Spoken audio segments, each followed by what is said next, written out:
بہت چاند پھٹک کر سب سے بہترین جانور کا انتخاب کیا.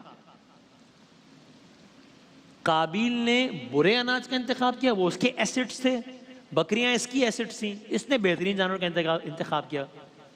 both were having their own logics, اپنی اپنی منطق تھی. اس نے کیوں بہترین جانور کا انتخاب کیا؟ یہ بھی تو سوچ سکتا تھا کہ بھائی آگ آئے گی جلا دے گی تو جانور ضائع ہو جائے گا. نہیں, اس نے یہ سوچا کہ اللہ تعالیٰ کے حضور قربانی پیش کرنے جا رہا ہوں بھائی, تو کسی چھوٹے موٹے دربار میں تو کہیں اور تو نہیں, اللہ کے حضور قربانی پیش کرنے جا رہا ہوں, اللہ سے قریب ہونے کے لیے قربانی پیش کرنے جا رہا ہوں. اس لیے میری استطاعت میں جو سب سے بہترین چیز, اپنا بیسٹ ایسٹ مجھے پیش کرنا چاہیے. یہ سوچ کر حابیل نے بہت محنت سے قربانی کا ایک چبوترا بنایا, اس پر لکڑیاں رکھیں, اپنے ریوڑ میں سے بہترین جانور سلیکٹ کیا, اللہ کا نام لے کر ذبح کیا, ذبح شدہ جانور چبوترے پر رکھ دیا. یعنی حابیل نے شریعت اور تقوی کے تمام سٹینڈرڈز کو فالو کیا. اچھا, اگر ایک کنفیوژن ہے دوستوں میں, مجھے بہت ہوتی تھی اپنے بچپن میں کہ حابیل, ان میں وہ اچھا والا کون سا ہے اور دوسرا والا کون سا ہے, حابیل کون ہے, قابیل کون ہے. اس کی بڑی اچھی ٹرک ہے یاد کرنے کی, وہ میں اینڈ میں عرض کروں گا. مجھے بہت کام آئی تھی جب میرے ٹیچر نے مجھے بتائی تھی, اس کے بعد سے مجھے نہیں بھولتا کہ قابیل کون تھا اور حابیل کون تھا. بہرحال اب آپ ذرا منظر سوچئے, دونوں بھائی ہیں, اختلاف ہو گیا تھا, تنازع ہو گیا تھا, حل نہیں ہوا, نبی اللہ نے انٹروین کیا, حل نہیں ہوا, والد صاحب نے انٹروین کیا, حضرت آدم علیہ السلام نے انٹروین کیا, حل نہیں ہوا. طے ہوا کہ دونوں اپنی قربانی دیں گے. دونوں کی قربانیاں رکھی ہیں, ایک نے اچھی قربانی سلیکٹ کی, ایک نے بری قربانی سلیکٹ کی ہے. دونوں کی قربانیاں چبوترے پر رکھی ہوئی ہیں, دونوں کی قربانیاں آمنے سامنے ہیں. دونوں ہی دل میں اللہ سے دعائیں مانگ رہے ہیں, اے اللہ تو میری قربانی قبول کر لے. شریعت میں یہ لکھا ہے کہ اللہ بہترین مال کی قربانی قبول کرتا ہے. اب قبولیت کا وقت آ گیا تھا. اللہ نے نیک اور پاک دل اور حق پر ہونے والے حابیل کی قربانی کو قبول کیا. اچانک اوپر سے آگ آئی اور اس آگ نے ذبح شدہ جانور کو کھا لیا. حابیل کی قربانی قبول ہو گئی, قابیل کی قربانی رد ہو گئی. یہ منظر دیکھنا تھا. حابیل سجدہ شکر میں چلا گیا, شکر کے سجدے میں. قابیل کے ساتھ کیا ہوا؟ قربانی ریجیکٹ ہوئی اور اس کی بڑی ایک سمبولک انداز سے ریجیکٹ ہوئی. کیا ہوا؟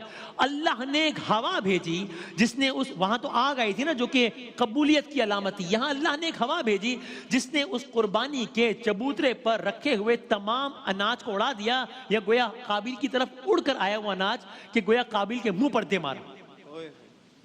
اس کا مطلب یہ تھا کہ تمہاری قربانی ہونا, قبول ہونا تو دور کی بات, وہ اس قابل بھی نہیں کہ اس قربانی کو چبوترے پر جگہ دی جائے, یہ اس قابل بھی نہیں ہے. This was the moment. اب فیصلہ ہو گیا, اور اگریمنٹ کیا ہوا تھا, جس کی قربانی قبول ہوگی اس کی بات مانی جائے گی. تو اصولاً اگریمنٹ کے تحت قابیل کو بات مان لینی چاہیے تھی, کانفلکٹ کو ختم کر دینا چاہیے تھا. ہی ریفیوز, نہیں کیا اس نے.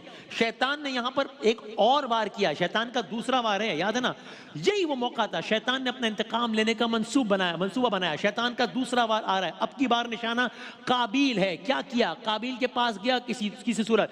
قابیل کے دماغ میں ایک ہی بات گونج رہی تھی, وہ ہارا ہوا فیل کر رہا تھا, ایک انتقام کسی کیفیت تھی. شیطان نے اس موقع کا فائدہ اٹھایا. گویا معلوم ہوا جب انسان غصے کی کیفیت میں ہوتا ہے, انتقام کی کیفیت میں ہوتا ہے, تو بہت ولنریبل ہوتا ہے وہ شیطان کے بہکاوے میں آنے کے.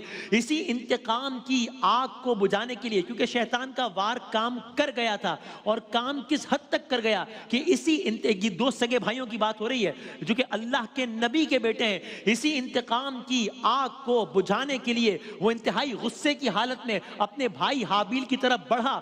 کہا, حابیل میں تجھے قتل کر دوں گا, دیکھتا ہوں کہ کوئی مجھے کیسے روکتا ہے.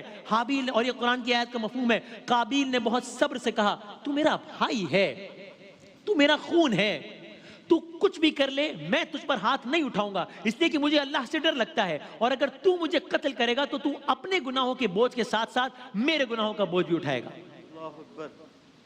کیا قابیل پر ان باتوں کا اثر ہوا؟ قابیل نے اپنے بھائی کی باتوں کو بزدلی سمجھا. شیطان بہکا رہا ہے تو بزدل ہے, ڈرپوک ہے, اور ابھی وہ یہ باتیں سن کر کچھ سوچ ہی رہا تھا, شیطان نے ایک اور وار کیا, اس کے دل میں ایک اور وسوسہ ڈالا, خیال یہ ڈالا کہ دیکھ قابیل, آج موقع اچھا ہے, اگر اس موقع کو جانے دیا تو سوچ لے, آج اگر اس کو چھوڑ دیا نا, قیامت تک تیرے بھائی حابیل کی نسل کے لوگ تیری نسل کے لوگوں کو تانے دیں گے, کہیں گے دیکھو ہمارا جد امجد حابیل تھا, نیک آدمی تھا, قربانی قبول ہوئی تھی, تمہارا جد امجد قابیل تھا, دل گناہ سے بھرا ہوا تھا, بد کردار تھا, قربانی ریجیکٹ ہو گئی تھی. یہ وسوسہ دل میں آنا تھا. قابیل غصے سے بھر گیا, شیطان نے اس کے دل میں ڈالا کہ دیکھ اگر تو نے اپنے بھائی کو قتل کر دیا معاملہ ختم ہو جائے گا, اذیت ختم ہو جائے گی, کوفت ختم ہو جائے گی, نسلوں میں تو بہادر کہلائے گا, تیرا بھائی بزدل کہلائے گا, اور ساتھ ہی ایک اور فائدہ بھی ہوگا, جو تیری نیاز قبول نہیں ہوئی اس کا غصہ بھی اتر جائے گا, تو اچھا فیل کرے گا. اگر میں اپنے الفاظ میں کہوں, فائدہ یہ ہوگا تو اپنے بھائی کے حصے پر اس کے قتل ہونے کے بعد آسانی سے قبضہ بھی کر لے گا. اتنے سارے فائدے ہیں. شیطان اپنا دوسرا اٹیک کر رہا ہے, دوسرا وار کر رہا ہے, بس وار کام کر گیا. لمحے بھر کی دیر لگائے بغیر قابیل نے اپنے بھائی حابیل پر پیچھے کی جانب سے اس کے سر پر پتھروں سے وار کیا, اور اس وقت تک وار کرتا رہا کہ جب تک اس کا مظلوم بھائی مر نہ گیا. روئے زمین پر پہلا قتل ہو چکا. قاتل قابیل, مقتول حابیل, ماسٹر مائنڈ ابلیس. اور اگر یاد بھی رکھنا ہو تو قاف سے قاتل, قاف سے قابیل, یاد رکھنا ہوتا. بس میں گفتگو ختم کر رہا ہوں. اب سوچئے میدان میں قاتل بھائی اپنے مقتول بھائی کے سرہانے کھڑا ہے, شیطان اتنی دیر میں اپنا کام کر کے غائب ہو چکا ہے. اب مسئلہ اپنے بھائی کی لاش کے چھپانے کا تھا. اس کی سب, چونکہ اس سے پہلے تو کوئی قتل ہوا نہیں تو دفنانے کا تو سوال نہیں تھا. اس کی سمجھ نہیں آ رہا تھا لاش کا کیا کرے. اس کو ڈر تھا کہ اس قتل کی خبر حضرت آدم کو نہ ہو جائے. وہ لاش لیے پھرتا رہا, بالآخر مایوس ہو کر درخت کے نیچے بیٹھ گیا. تب اچانک اس کی نظر ایک مرے ہوئے کوے پر پڑی, جس کے قریب ایک زندہ کوہ اپنی چونچ سے زمین کھود رہا تھا. قابیل حیرانی سے منظر کو دیکھ رہا تھا. زیادہ دیر نہ گزری کہ اس کوے نے اپنی چونچ سے ایک بڑا سا گڑھا بنا لیا, مرے ہوئے کوے کو اس گڑھے میں دھکیل کر اس پر مٹی ڈال دی. تب قابیل کو احساس ہوا کہ یہ سب میرے اللہ کی جانب سے ہوا ہے, اور پھر وہ اپنے آپ کو لعنت و ملامت کرنے لگا کہ افسوس, میں نے اپنے ہی ہاتھوں سے اپنے سگے بھائی کو قتل کر دیا, اور میں اتنا بے وقوف ہوں کہ مجھ سے اپنے بھائی کی لاش تک ٹھکانے نہ لگائی گئی. پھر اس نے اپنے بھائی کی لاش کو اسی طرح دفن کر دیا جس طرح اس نے دفن کیا تھا. بس آخری بات, ایک حدیث کے مطابق حضور اکرم صلی اللہ علیہ وآلہ وسلم فرماتے ہیں دنیا میں پہلا قاتل قابیل ہے, یعنی اس نے زمین پر قتل کرنے کی ظالمانہ روایت ڈالی ہے, اس لیے قیامت تک جتنے لوگ اس کی پیروی میں قتل کریں گے قابیل کو اس قتل کے گناہ میں شریک سمجھا جائے گا. اللہ اکبر. بس اس وقت ختم ہو گیا ہے.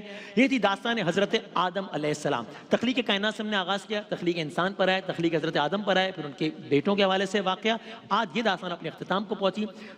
ترتیب وار ہی انبیاء کرام کے قصائص کا سلسلہ انشاءاللہ آگے بڑھے گا, تو آپ انتظار کیجئے کہ کل ہم کس نبی کی داستان کے ساتھ آپ کی خدمت میں حاضر ہوتے ہیں. بریک کے بعد دوبارہ آتے ہیں. گر رہا ہوں ذرا تھامنا, کل جہاں مشکلوں میں گھرا, سوزے دل کی